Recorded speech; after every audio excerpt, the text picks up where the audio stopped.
What's the story, Morning Glory? What is the word, Hummingbird? Thank you so much for clicking on my channel and for joining me for this review of the BelleCollective. Not sure, season 3, not sure what episode.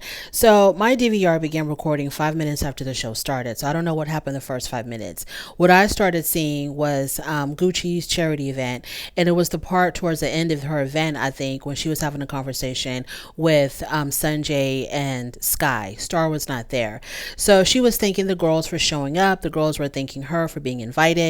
And I thought that this was a good example, or this really showed what a great job JJ and Selena did in raising these girls. Because even though they don't see her for Gucci because she filed charges against their mother, they still showed up to the event. They thanked her for being invited, and they were just really, really polite. So as much as they probably dislike Gucci right now, they are still extremely polite towards her.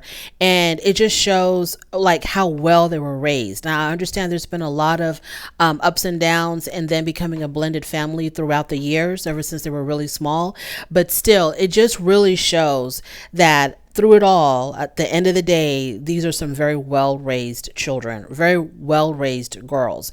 And it just says a lot about their upbringing. Moving on from there, we have Tambra. So Tambra's at the radio station, and she has Letitia as her guest. And Letitia's there to promote her brunch tour and her book called Why Side Pieces Keep Winning. So Tambra says in her confessional that even though she did not like how Letitia looked for her ex and tried to get information from the ex about Tambra and his relationship, she was still gracious enough to allow Letitia to come to her platform, which is a radio station, and to promote her business. So yeah, that was very respectable of Tambra to do that. It just shows that she's trying to rise above the mess, and she's still going to try to do the right thing and help out a fellow Belle. So yeah, that was really sweet of her to do that. Moving on from there, we have Latrice. Latrice, I don't know who she was talking to, but she was telling someone. Was it Josh? I think she was telling Josh that she was going to be hosting another event. But this is how you promote your stuff. You're on this show. This show isn't going to last forever, and you need to promote, because you don't know when this show is going to end, and you're going to feel bad about missing out on all the opportunities that you had to promote your real business. The stuff that's, your real business outside the show.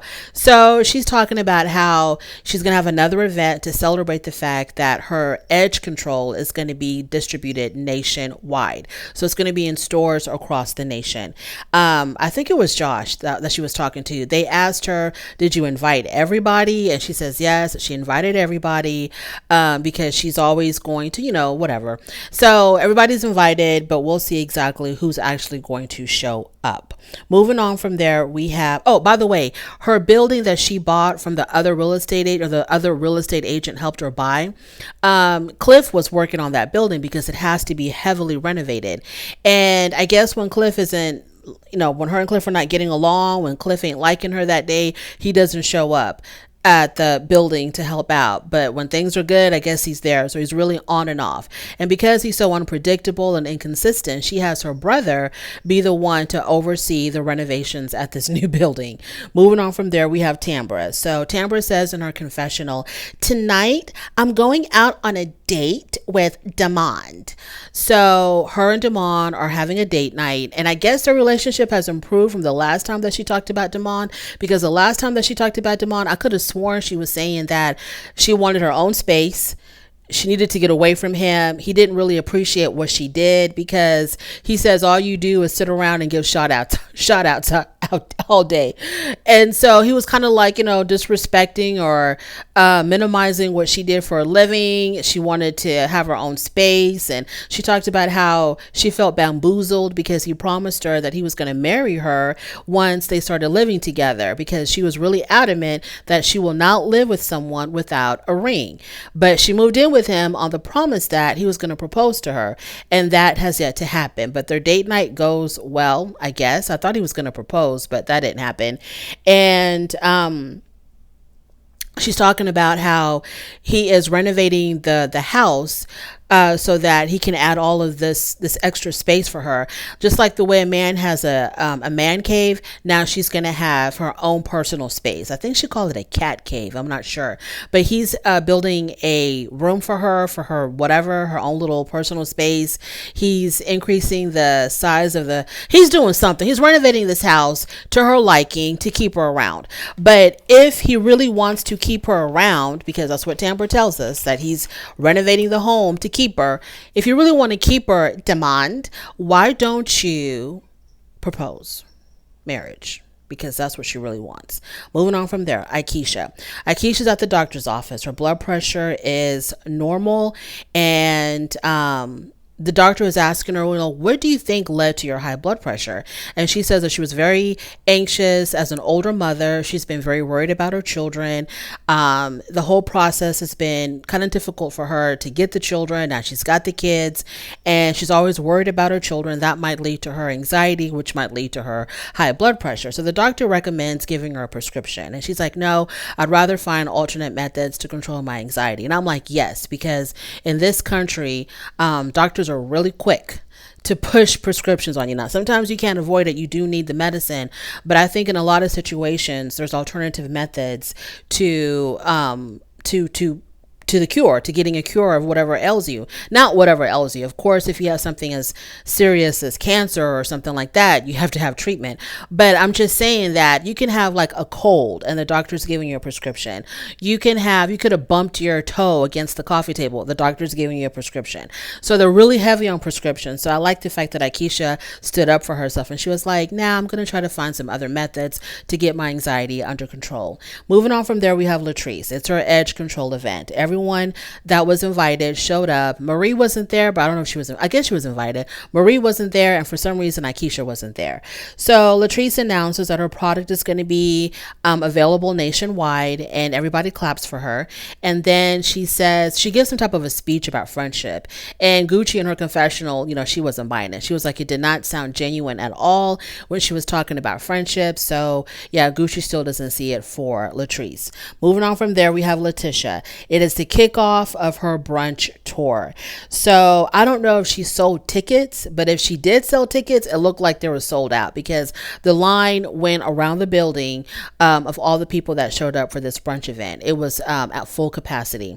So when the brunch gets started, she introduces her panelists, which included Marie and Latrice. So on the stage, Letitia sat right in between Latrice and Marie. So when it was Latrice's turn to give her speech or to talk about her business, she was dropping F-bombs everywhere. And she says something that some might see as offensive. She says, who the F wants a 9-to-5 job? Is that what she said? Who the F wants to work a 9-to-5? And this seemed very elitist because of the fact that people have to do 9-to-5. It's for a lot of people, it's not a choice. They have to work. They have to clock in at a job. Not everyone has the opportunity or the means to have their own business. So for her to be like, well, who the F wants to do a 9-to-5? Honey, the 9-to-5ers are the ones that are keeping this country going, okay? They're the ones that are keeping this country going, and the way that she kind of poo-pooed on that, yeah, it didn't come off. It was not a good look whatsoever. So she got talked about for that. She got talked about for the fact that in her speech or whatever she was saying, she was dropping F-bombs everywhere. So it did look like she was a little bit tipsy, and it seems like there's some rumblings that maybe Latrice and Cliff might have a drinking problem, and maybe this is what's fueling their dysfunction.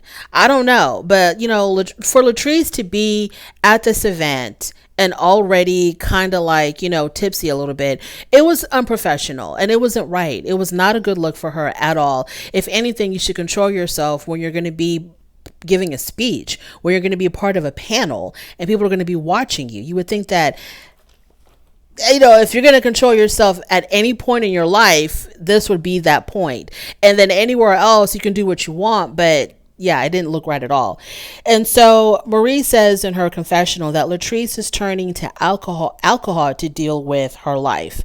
I'm not going to diagnose her as an alcoholic because I'm not a doctor or a therapist or whatever. So I don't know what entails someone, like what is a criteria for someone to be labeled officially an alcoholic, but it is obvious that it could be that she probably is using alcohol to deal with the issues in her life and the issues in her marriage.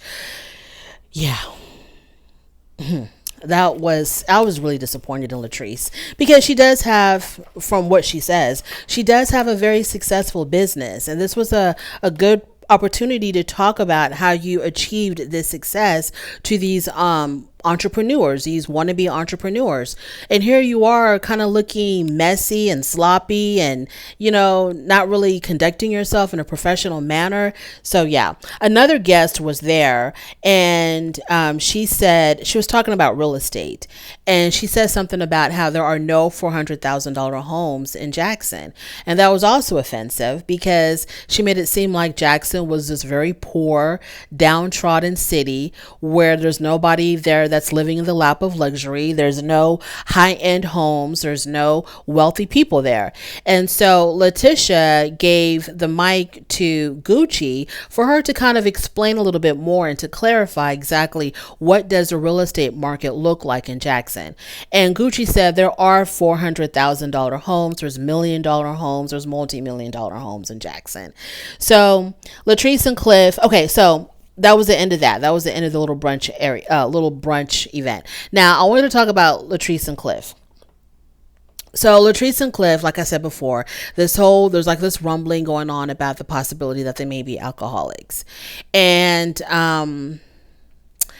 it's just really sad. I mean, these reality TV shows, if you're going to be on a reality TV show, your life has to be damn near perfect, because these shows are going to show the cracks in your life, the cracks in your marriage. It's going to expose all of the things that you thought you could keep private, that nobody would ever know about. It's just really sad. Anyway, so Letitia's brunch, it went well for the most part. Too bad Akeisha wasn't there to see it, because you know how Akeisha is. Akeisha likes to talk about how Letitia's events are really they're really horrible. And for the first time, she had an event that went well, and Akeisha wasn't there to witness it. So the show ends with somebody at the doctor getting an ultrasound who is obviously pregnant. And when they pan the camera down to the father's little feet, I was like, for sure, this has to be Tambra and Demond. It has to be, because Tambra hasn't been drinking alcohol. Tambra has been a little bit MIA for a lot of these scenes. So it has to be Tambra that is pregnant. But we'll find out next week. I hope it's not one of the kids of the cast, like it's Gucci's daughter again, or one of Selena's daughters. I really hope that it's actually one of the cast, and if it is, I think it's going to be Tambra. Thank you so much for joining me. I really do appreciate it. On your way out, please don't forget to rate the video. If you like this content, subscribe to my channel, and I'll definitely talk to you later. Bye.